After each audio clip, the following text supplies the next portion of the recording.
Oui, bonjour, donc une vidéo sur les décodeurs TNT, hein.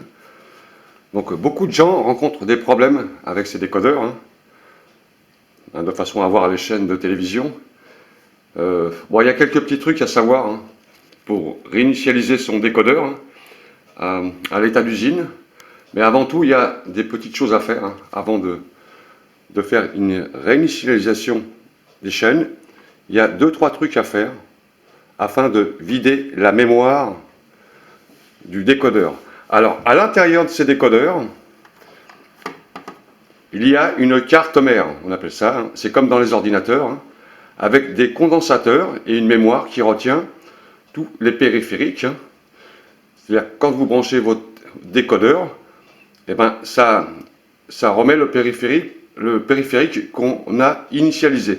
Donc, il faut vider la mémoire qui est à l'intérieur, car s'il vous manque deux ou trois chaînes de fois, ça peut arriver, il vous manque des chaînes, on refait un reformatage du décodeur à l'état d'usine, mais il faut vider le condensateur qui retient des informations gardées en mémoire dans cet appareil. Il y a aussi une petite chose à faire, c'est de dépoussiérer, enlever toute la poussière qu'il y a tout autour pour l'empêcher de chauffer, car quand ça chauffe, ça donne peut-être des mauvais contacts, ça peut faire des défauts, car ça chauffe énormément. Tous ces appareils, ce sont des cartes électroniques qui à l'intérieur. Bon, ça, c'est pas fait pour durer très longtemps, 4-5 ans. Après, les condensateurs, ils pètent. Et il faut bien changer les condensateurs, ou alors on achète un autre décodeur à 35 euros, 40 euros, c'est pas très cher. Mais c'est pas fait pour durer très longtemps. Alors, on va commencer déjà par débrancher complètement le décodeur. Donc vous avez votre télé, il vous manque des chaînes, on se met dans la situation avec un défaut de chaîne. Je débranche le décodeur. Donc on débranche le décodeur, on enlève toutes les prises. Bon, c'est facile à s'en rappeler, Vous enlevez les prises des antennes, c'est ce qui permet d'avoir justement le flux des chaînes de télévision. Si vous êtes branché en HDMI, vous enlevez le HDMI. Et si vous êtes branché avec la Péritel, vous enlevez la Péritel. Voilà. Ensuite, on va débrancher le contact du décodeur. Alors, je le fais doucement pour que vous compreniez bien. On enlève la prise de courant, très important surtout, du décodeur.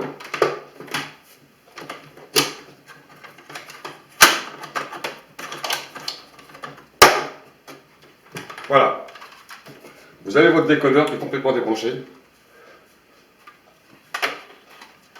Alors, je recule un peu la caméra pour qu'on comprenne bien. Il est complètement débranché. Mais à l'intérieur, comme je vous expliquais, il reste du courant électrique. Pas grand-chose, c'est très très faible, mais ça garde en mémoire le système quand on se reconnecte à chaque fois. C'est comme un ordinateur, pareil.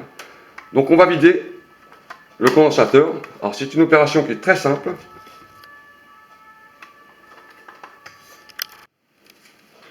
Prenez votre décodeur. Vous avez enlevé la prise, surtout, surtout. Débranchez tout. Alors ça c'est très important. Vous prenez votre prise de courant et vous faites toucher les connexions comme ça pour vider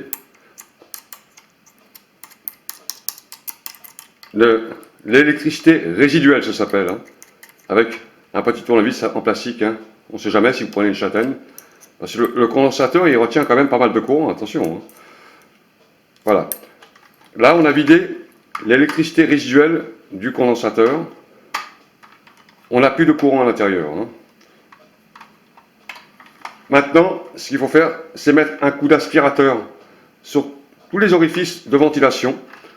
On voit bien, sur les côtés, vous avez de la ventile. Dessus aussi, sur les côtés et en dessous, vous avez de la ventilation. La poussière, les poils de cheveux, les poils de chat, de chien peuvent pénétrer à l'intérieur, même des insectes. Hein. Il suffit qu'un insecte il rentre à l'intérieur et il se colle sur la carte mère, il peut créer un court-jus hein, carrément sur le système électronique à l'intérieur. Hein. Les insectes, les cafards aussi, hein, bien sûr, hein. C'est partout ça, hein. Ça crée des courts-circuits. Bon, on va mettre un coup d'aspirateur sur le décodeur. Alors très simple, hein, vous allumez votre aspirateur, vous mettez simplement comme ça dessus.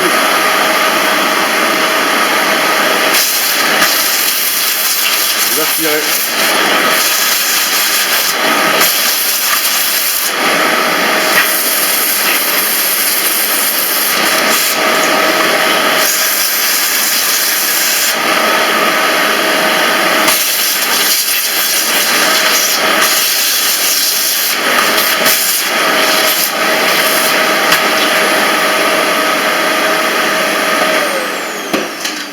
Donc voilà, là vous avez nettoyé votre décodeur hein, et vous avez vidé l'électricité résiduelle. Alors ce qu'on va faire maintenant, on va le réinitialiser à l'état d'usine hein, avec la télécommande. Donc on va rebrancher le décodeur. Mais avant, je vous conseille quand même de faire un petit nettoyage sur la télévision. Parce que sur la télévision, quand vous avez laissé votre télévision des années et des années derrière, vous allez voir, vous avez une quantité de poussière qui s'est collée carrément sur les ventiles. Hein. Alors pareil, hein, la télévision, ça marche avec une carte mère. Il y a des cartes mères partout hein, maintenant, hein, dans les frigos, dans les machines à laver. On est à l'ère de l'électronique. Donc vous avez plein de ventiles comme ça. Hein. Ça chauffe énormément une télévision. Hein. Il faut mettre un coup d'aspirateur pour ôter toutes les poussières, tout ce qui empêche une bonne ventilation. Ça aussi, ça peut créer des défauts, hein, des défauts hein, sur le système de fonctionnement de votre écran de télévision. Donc on va aspirer. Hein. Alors je vais le faire simplement 2 minutes avec vous, mais ça vous comprendrez très bien. Hein. C'est pas quelque chose que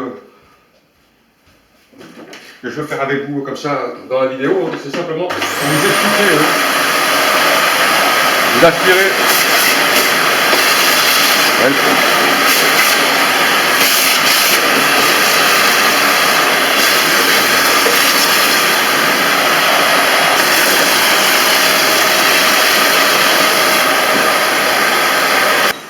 Voilà. Alors voilà, quand vous avez nettoyé votre écran de télévision, vous avez vidé l'électricité résiduelle qu'il y a dans le décodeur, hein, vous avez nettoyé la poussière, tout ça. Là, vous pouvez maintenant refaire une reformatage de votre décodeur à l'état d'usine. Alors, c'est très simple. Si vous avez gardé le petit cahier, ça vous explique. Mais moi, je vais vous le montrer directement. On va voir ça ensemble tout de suite. Donc, on rebranche tout maintenant. Hein. Donc, on va remettre toutes les prises. Hein. Si vous vous en rappelez, tant mieux. Alors, avant de brancher le courant, branchez déjà toutes les prises. Hein. Péritel, HDMI, antenne. Branchez tout. Alors, il n'y a qu'un sens. Hein. C'est très simple.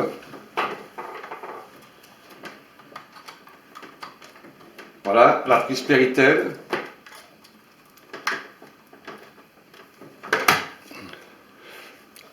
Alors, tout est en place. Alors, en général, si vous mettez la prise Péritel, vous n'avez pas besoin de mettre la HDMI. Et si vous mettez la HDMI, vous n'avez pas besoin de la Péritel. C'est 2 modes de branchement différents. Parce qu'il y a des télés qui ne sont pas équipées de HDMI. C'est pour ça qu'ils ont fait ça. Et moi, je branche les deux. Hein. Je branche les deux. Ça n'a aucune importance. Ça marche bien comme ça. Donc si ça marche comme ça, vous pouvez le faire aussi. Et vous remettez la prise de courant en dernier simplement. En dernier. Vous la remettez sur le branchement de votre coupe-contact. Alors le coupe-contact, il faut le mettre. Ça vous évite une dépense de courant. Hein. Vous éteignez tout la nuit pour éviter la dépense de courant. Hein. Coupe-contact, ça coupe tout, le décodeur, la télévision. sinon ça fonctionne tout le temps. Voilà, donc maintenant on va faire une réinitialisation du décodeur. Alors voilà ma télévision, là on a mis le décodeur, il est en place, vous avez votre télécommande, vous allumez votre récepteur télévision, voilà. Alors ça va prendre un peu de temps, hein. On essaie de comprendre au mieux hein, les problèmes du décodeur, parce que c'est beaucoup de gens qui ont ce problème hein, sur les décodeurs, perte de chaîne. Voilà, alors là j'ai la télé, mais ça je m'en balance, je vais mettre mon décodeur en route, hein. Voilà, j'ai mis mon décodeur en route.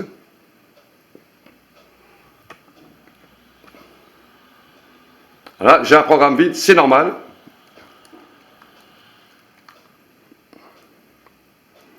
Car je l'ai éteint, donc on attend qu'il se réallume. C'est un peu long. Hein. Voilà. Ça, c'est la marque du décodeur. Donc, le décodeur est allumé. Vous avez... Bon, là, moi, j'ai mes chaînes. Je vais baisser le son pour qu'on comprenne bien. Hein. Là, j'ai mes chaînes. Je vais aller sur la télécommande de mon décodeur. Vous avez sur votre décodeur un petit bouton qui s'appelle Menu. Vous appuyez dessus. Vous allez avoir les paramètres de votre décodeur qui se met en route. Je vais reculer encore un peu pour qu'on voie bien ma télécommande. C'est très important. Voilà, ça c'est mon décodeur. Ce sont les paramètres du décodeur. Vous avez sur votre télécommande des flèches. Hein. Alors menu, hein, toujours menu du décodeur. Ensuite, vous avez les flèches qui permettent de naviguer de gauche à droite et de haut en bas, hein, comme sur tous les appareils. Hein. Donc vous allez sur paramètres.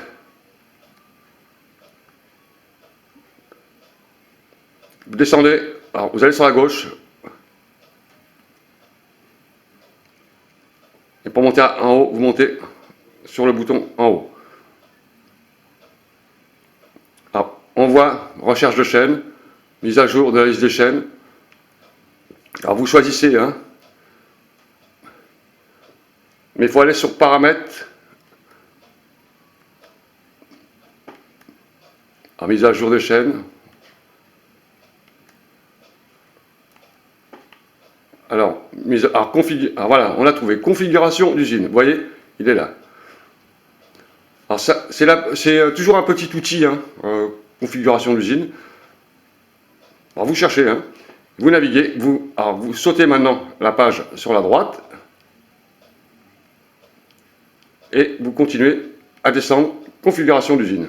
Vous avez bien compris? Mais ça vous allez le chercher vous-même, vous allez comprendre, hein, c'est pas compliqué. Et vous faites OK.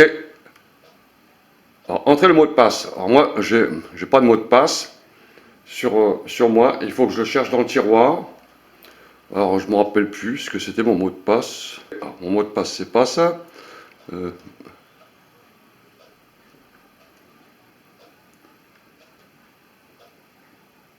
Voilà, je l'ai trouvé.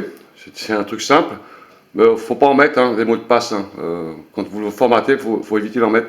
Alors, cette opération rappellera les paramètres initiaux et supprimera toutes les chaînes ajoutées par utilisateur continué.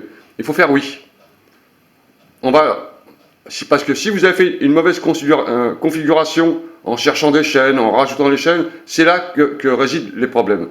Donc, on va faire oui. Sauvegarder, on s'en fout.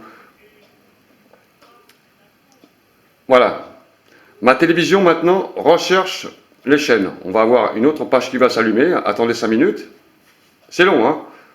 Il faut prendre son temps. Hein. Et puis, pour faire bien comprendre aux gens la vidéo, il faut suivre les étapes. Hein. Moi, je ne cherche pas à faire une vidéo très très rapide pour que les gens ne comprennent pas. Je préfère que les gens y comprennent. Alors voilà, vous avez maintenant le langage. Alors le langage, vous allez choisir français, hein, comme on est en France. Zone France, OK. Sous-titres, non, vous ne mettez pas. Format auto, hein.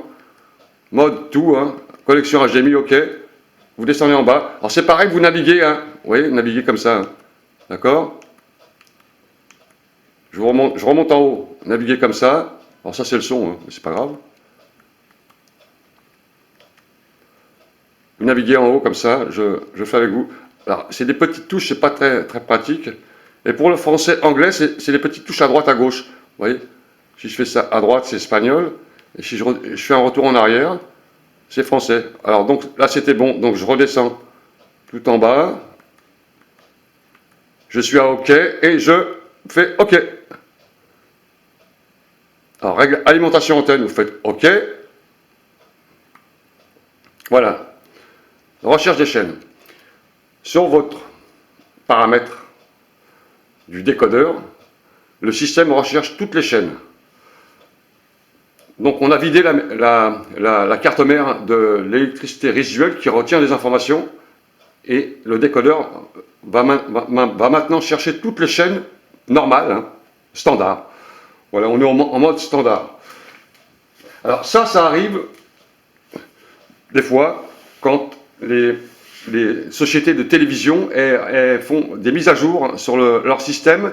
Il peut vous manquer deux fois des chaînes, ou deux fois il manque toutes les chaînes, il faut attendre une journée ou 2 jours, peut-être qu'il y a des travaux, ça m'est arrivé, hein, j'avais plus de chaînes, je cherche à comprendre, et puis c'était eux qui avaient éteint leurs antennes, hein, on n'avait plus rien sur la télévision. Donc ça peut arriver quand il y a des travaux. Mais ça peut arriver aussi que votre décodeur il est en défaut aussi, hein, à cause de la poussière, de la chaleur, il faut le laisser toujours dans un endroit bien ventilé. Et deux fois, bon, il peut y avoir des erreurs informatiques aussi à l'intérieur, hein, ne croyez pas, hein, c'est bourré d'erreurs, hein, tous ces systèmes informatiques, hein, c'est sans arrêt, sans arrêt. Hein. Donc il faut faire un nettoyage, vider le condensateur et refaire un reformatage d'usine. Voilà, alors, vous avez toutes les chaînes qui se remettent en route, hein, elles cherchent automatiquement toutes les chaînes. Il faut attendre, hein, c'est un peu long, c'est normal. Hein. Alors ça peut durer de 3 minutes, 5 minutes. D'ailleurs, ici, sur la droite, vous avez un petit pourcentage qui se fait. Hein. Voilà, 50% des chaînes ont été trouvées. On attend, jusqu'à temps qu'on a toutes ces chaînes. Et vous allez voir, le système va se remettre à jour, à l'état d'usine. Alors, donc on attend. Voilà. 198. Voilà, sauvegarde en cours. Donc, il sauvegarde toute la recherche des chaînes, qui va garder en mémoire, comme je vous l'expliquais au début, ça garde en mémoire toutes les télévisions. Et voilà, maintenant vous avez toutes les chaînes qui sont prêtes à l'emploi, et après vous vérifiez avec votre décodeur si vous avez toutes vos chaînes, hein, la 3, la 5, la 6, etc., la 7, voilà, ça passe à toute vitesse. On a toutes les chaînes de télévision qui passent maintenant. Hein, voilà, bon, pas d'informations, c'est pas grave, ça ne va rien dire. Deux fois ça donne des infos, c'est pas à jour. Hein. Voilà, les grèves de métro, etc. Vous avez toutes les chaînes d'information. Alors, vous vérifiez après toutes vos chaînes, 24, 25, 27, 30. Bon, il n'y a pas grand-chose, je crois, en gratuite. Hein, je crois que c'est 30 chaînes, en chaîne des animaux. Voilà, j'espère que vous avez bien compris hein, comment ça marche, hein, ce décodeur. Hein. Quand vous avez un défaut, vous refaites un reformatage d'usine et vous avez une chaîne prête à l'emploi. Enfin, vos chaînes qui sont remises à jour. Hein. N'oubliez pas de nettoyer votre télévision derrière toute la poussière, débranchez toutes les prises de courant et vous aurez quelque chose de propre. Voilà, salut à tous, à bientôt.